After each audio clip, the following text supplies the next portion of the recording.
All right, everyone. Hello and welcome to another Monster Hunter Rise math DPS analysis. This time with the Sword and Shield, and a lot of interesting things here. Sword and Shield's quite a bit different now. You have an attack that you really kind of build a commitment up to. So Perfect Rush is still here. It's a little bit weaker, but it's actually still kind of okay damage. Otherwise, you've got your X combo, your A combo, your Shield Bash combo, and then you've got True Roundslash, which is XA, which can be done at the end of those combos. So all these combos, when I'm testing out the damage, I'm assuming you're finishing the combo in full. First up is the Rising X combo. Not going to see a lot of use for this, really. I mean, you might see some of these attacks come out from time to time, but really this is going to be valuable when the full game comes out and we actually have element. Damage actually, you'll see, isn't that far behind either shield bashing or using the A combo. Here's a Rising Perfect Rush. You could actually put a slash in there, a lateral slash in instead of X ZR if you want. You probably fit that in, get a little bit more damage. And this is kind of like a bread and butter combo. Assuming you've got it down, damage is consistent. You get pretty decent amount of impact in. You get a little bit of a wire bug in. It's kind of a dialed in combo, so you don't have to really worry about mashing quite as much and potentially missing anything as long as you're lined up properly in the original, going in. It works out fairly well. So if you're watching a bunch of speedrunners out there, I was watching Guarana. I see even though this combo got nerfed, it's still used quite a bit. So feel free to use it. Usually you end up having a little bit of time at the end of your combo here to get some other damage in. You saw I got a couple sword slashes in. Other option at the end of your Perfect Rush is you can do True Roundslash. So rather than going into the Shield Bash, you can do that. Gives you a little bit more time to get into another combo. Generally speaking, though, it is less damage than just go ahead and doing the Falling Shield Bash, finishing out the Perfect Rush entirely. It's just that those final two hits, you've got almost 100 damage coming out of there, so it works out really well. When you incorporate the final Shield Bash in, it goes up a little bit more, but honestly, if you're doing the Perfect Rush, you should be doing it with the assumption that you have enough time to fully finish the Falling Shield Bash, because that really is a lot of the damage there. Okay, next up is just doing lateral combos. So issue in the demo is you run out of sharpness very quickly.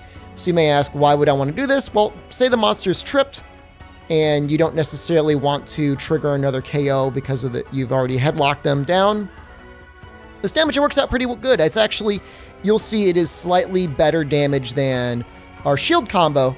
But that being said, of course, every single one of these hits is using up a little hit of sharpness. So even though the demo Sword and Shield has quite a bit of sharpness in it, you're going to be using that sharpness, you'll see, using the Windmill attack anyways.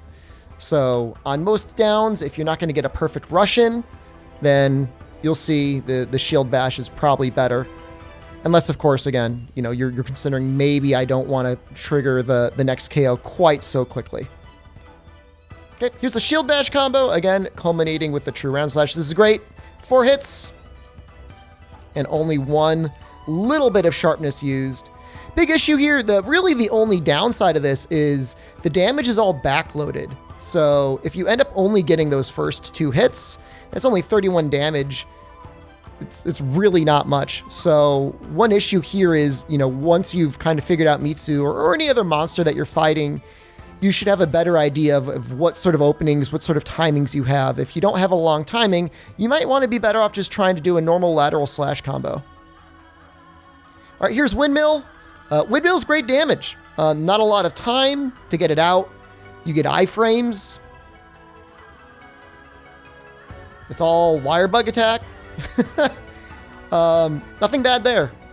Guard Slash now has a guard point, so you get a little bit of the Guard Slash out of there, as well as an ability to go into Perfect Rush.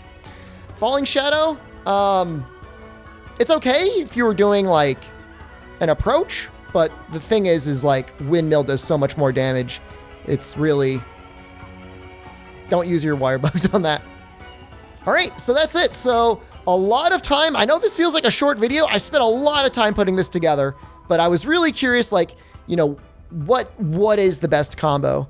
So far you see a lot of people are doing shield bashes into the true Roundslash. It's kind of the way to go, assuming you've got the time to really pull it in. Otherwise, getting those perfect rushes in when you can.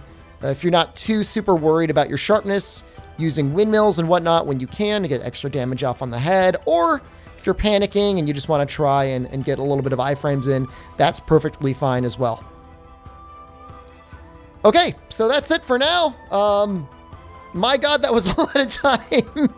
If you like this video, please subscribe to the channel. Also check me out at twitch.tv/SDShepherd. I stream there every day. All right, let me know down in the comments below what weapons you want to see next. I was planning on doing dual blades, so those might be next unless you convince me otherwise. Till next time, good luck. Have a good hunt.